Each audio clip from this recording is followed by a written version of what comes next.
2 années de bonne santé budgétaire sous le CNRD. 2023 reproduit également la même prouesse. En attendant la mise à jour des réalisations, les prévisions initiales s'équilibraient en recettes à 27 910 milliards de francs guinéens et en dépenses à 36 106 milliards de francs guinéens. Ces différentes données ont évolué avec la récente adoption de la loi de finances rectificative par le CNT, promulguée ensuite par le chef de l'État. À date, ce sont 29 029 milliards de francs guinéens en recettes et 37 249 milliards de francs guinéens en dépenses pour un déficit budgétaire estimé à plus de 8 000 milliards de francs guinéens.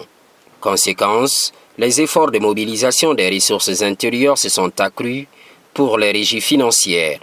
Peu avant, 5 000 milliards de francs guinéens transformés en obligations du Trésor ont été collectés auprès des banques primaires pour faire face aux besoins en infrastructures soutenus par la prééminence des dépenses d'investissement.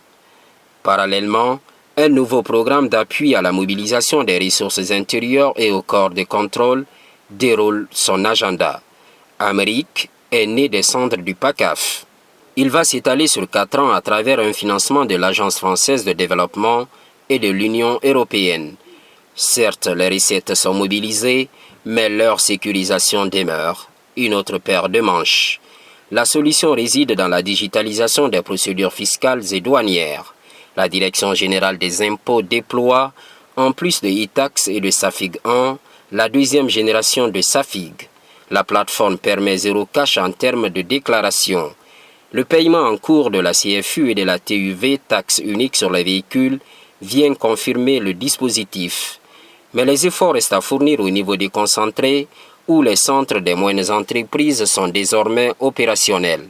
Pendant ce temps, les niches fiscales sont à retrouver pour davantage élargir l'assiette, alors que la Guinée enregistre 12,5% de pression fiscale, un chiffre inférieur à la moyenne sous-régionale qui tourne autour de 18%. N'empêche, le pays se hisse pour 2 ans à la présidence du CREDAF et intègre le Forum des administrations fiscales africaines, ATAF. À la Direction générale des douanes, le principe est de mise grâce aux performances avérées de Sidonia. Cela accentue la dématérialisation des procédures, notamment celles liées au dédouanement.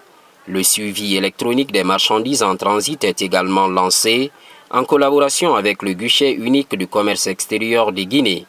Par ailleurs, l'année 2023 accorde une place importante aux conférences budgétaires. Il est question pour l'ensemble des ministères et institutions de l'État de défendre leur avant-projet de budget, conformément au débat d'orientation budgétaire et aux documents de programmation pluriannuelle. Un exercice sur fond de discussion afin de produire la loi de finances initiale 2024.